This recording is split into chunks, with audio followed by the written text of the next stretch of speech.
Marriage, to me, had always been an unshakable promise, one built on trust, love, and years of shared experiences. Amelia and I had spent over a decade together, building a life, weathering storms, and finding comfort in each other's presence.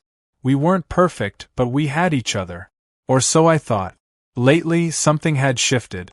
It was in the small things at first. Missed calls, hurried conversations, the way she tucked her phone out of sight whenever I walked into the room. The warmth in her voice had dulled, the easy laughter we once shared replaced by strained smiles. Our late-night conversations had dwindled, replaced by her claiming exhaustion or needing space.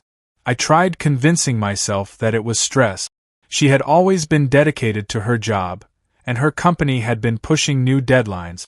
But doubt lingered in the back of my mind, an itch I couldn't scratch, growing more persistent with each passing day. Then, one night, I caught a glimpse of a message lighting up her phone. "Ethan, can't stop thinking about you. Tomorrow, same place?" My stomach lurched. Ethan. A name that had never come up in our conversations, never belonged to any of our mutual friends. A stranger who suddenly occupied space in my wife's world. Space that had once been mine. She was in the shower, steam curling around the doorway as water drummed against the tiles. My fingers hesitated over the phone. My pulse thundered. I wasn't the kind of man who checked his wife's messages. I believed in privacy, in trust. But trust had already been shattered. I picked up the phone, thumb hovering over the screen. The preview of their conversation was enough to confirm what I had feared. "Amelia, I miss you too. Last night was incredible." The air left my lungs. My hands trembled. I could have opened the message thread, read every exchanged word, seen every secret they had shared. But I didn't need to. The truth was staring me in the face, grinning like a specter I had been too blind to see. Amelia was cheating on me. I set the phone back down, carefully, methodically, as if touching it any longer would burn my fingers. My reflection in the mirror looked foreign, jaw clenched, eyes dark with something between sorrow and fury.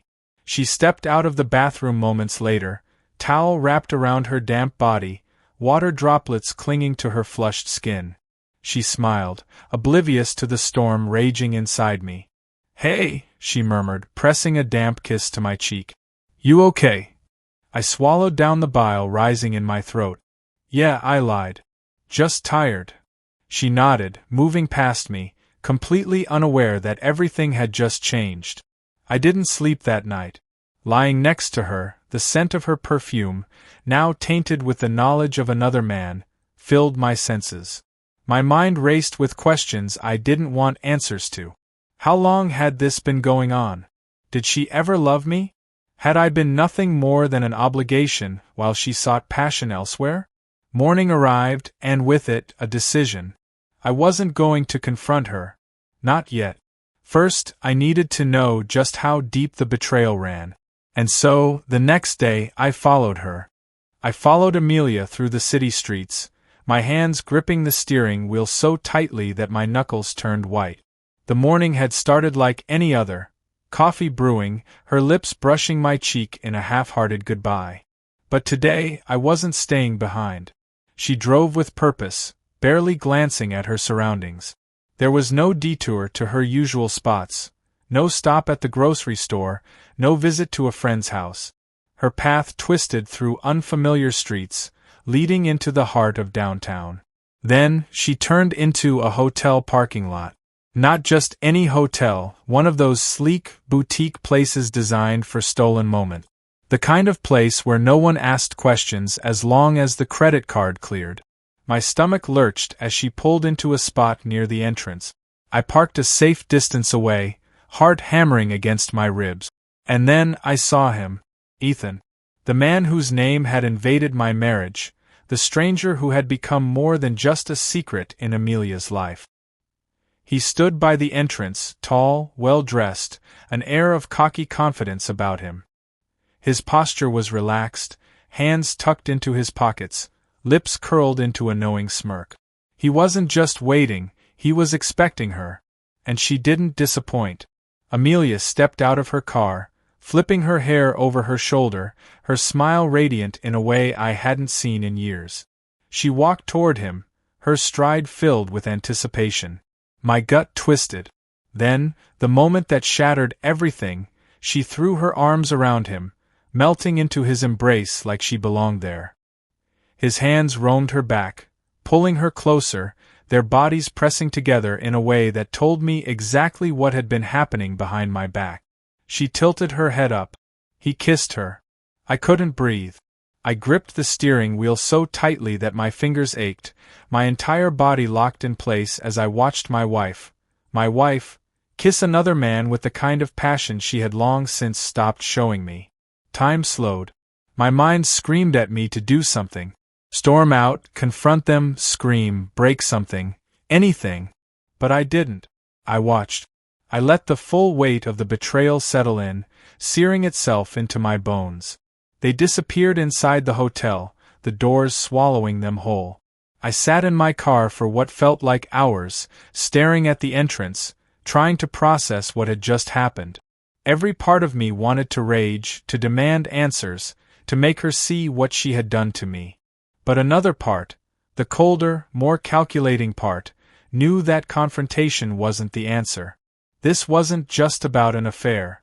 This was about the woman I had loved for over a decade choosing someone else, over and over again, every time she had answered his texts, every time she had lied to my face, every time she had slipped away to meet him. This wasn't a mistake. This was a choice. And if she had made her choice, then it was time for me to make mine. I turned the key in the ignition, my decision crystal clear. Amelia would never see me coming. By the time Amelia came home that evening, I was already gone. I had packed only what I needed, some clothes, my passport, important documents. The rest? Left untouched, as if I had simply walked out for a moment and never returned. No note, no explanation. I wanted her to feel the silence. I turned off my phone, deactivated my social media, and withdrew a large sum of cash from our joint account before shutting it down. If she had the audacity to betray me, she wouldn't get the luxury of an easy way out. She wanted to play games? I was about to rewrite the rules. I sat in a small motel outside the city, staring at my laptop screen. The house cameras were still connected to my personal cloud, and I watched as Amelia walked through the front door, looking exhausted. She tossed her purse onto the table, kicked off her heels, and let out a sigh. Then she noticed my absence. Her head tilted as she glanced around the living room. No sound of the television. No scent of dinner in the air. No familiar presence waiting for her. She called out my name. Once. Twice. Silence. She walked into our bedroom, and I could see the confusion growing on her face. My closet half empty. My drawer bare. The bedside table where I kept my watch, empty. She reached for her phone, dialing me. The call went straight to voicemail. She tried again. Same result. I watched as she sat down on the bed, her fingers tightening around the device. Was she panicking? Was she trying to piece things together? Good. Let her feel just a fraction of the uncertainty she had forced me to live with. Over the next few days, Amelia's world began to unravel. She called my family, my friends, even my workplace. Each call met with the same response. Nobody knew where I was. Nobody had any answers. She texted, "Amelia, where are you? We need to talk. Amelia, please, just answer me. Amelia, I don't understand what's going on." I smirked at the screen. Oh, but I did. She had thought she could have it all, her devoted husband at home and her passionate lover in secret. She had built her affair on the assumption that I would always be there, waiting. She was wrong. Days turned into a week. Then, something interesting happened. Amelia's texts took on a different tone. "Amelia, if you're doing this to punish me, I get it. I just want to fix things. Amelia, we can work through this. Please. Amelia, I made a mistake. But I never wanted to lose you." I laughed bitterly. A mistake? No, a mistake was forgetting an anniversary, or saying something hurtful in an argument. What she had done was a deliberate, calculated betrayal. And now, she was realizing that I was no longer her safety net. One night, I decided to pay a little visit. Not in person. I had no intention of seeing her face to face. Not yet. Instead, I had something better planned. Through the security cameras, I saw her curled up on the couch, phone clutched in her hand, face lined with stress. She looked smaller, frilier. So different from the woman who had walked into that hotel with Ethan just a week ago. I accessed the smart home system and turned off the lights. She startled, sitting up. Her head whipped around. Then, I turned them back on. Her breath quickened. I imagined the fear creeping into her mind. Was it just a glitch? Or was something else going on? Then, I sent her a message. An anonymous number. Did you think I wouldn't find out? She dropped the phone. I smiled. Let the games begin.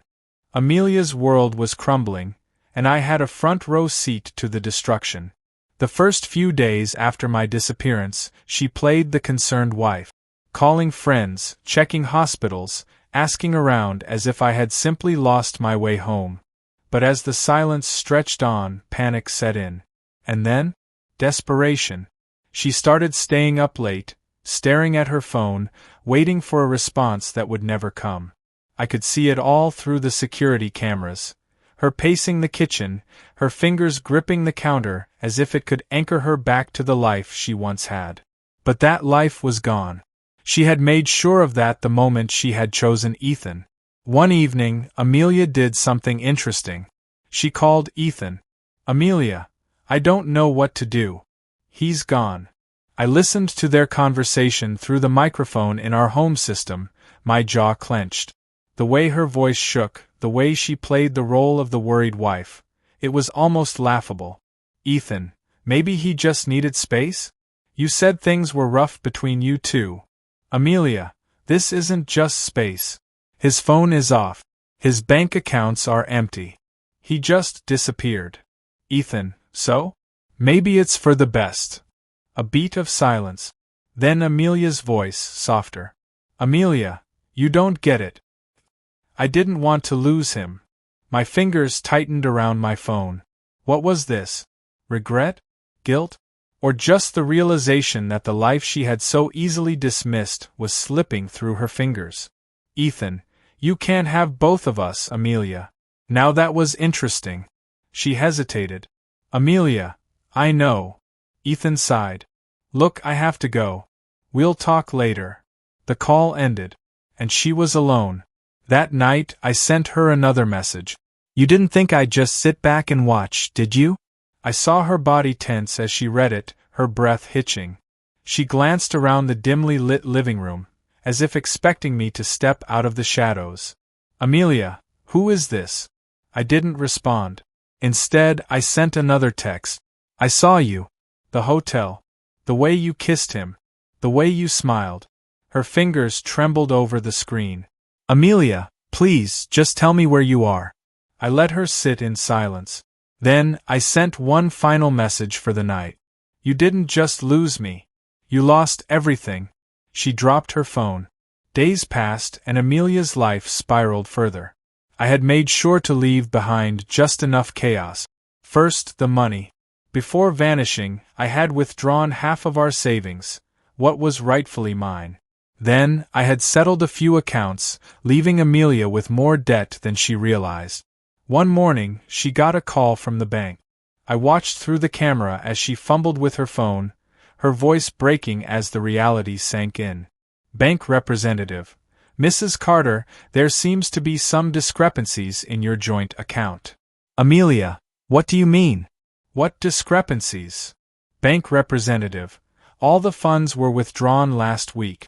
The account is now closed. Her face paled. That's impossible. But it wasn't. I had made sure of that. Then came Ethan. She showed up at his apartment one evening, her eyes lined with exhaustion. Amelia, I need to talk to you. He let her in, though his posture was stiff. Ethan, look, Amelia, I've been thinking, and maybe this whole thing was a mistake. She flinched. A mistake.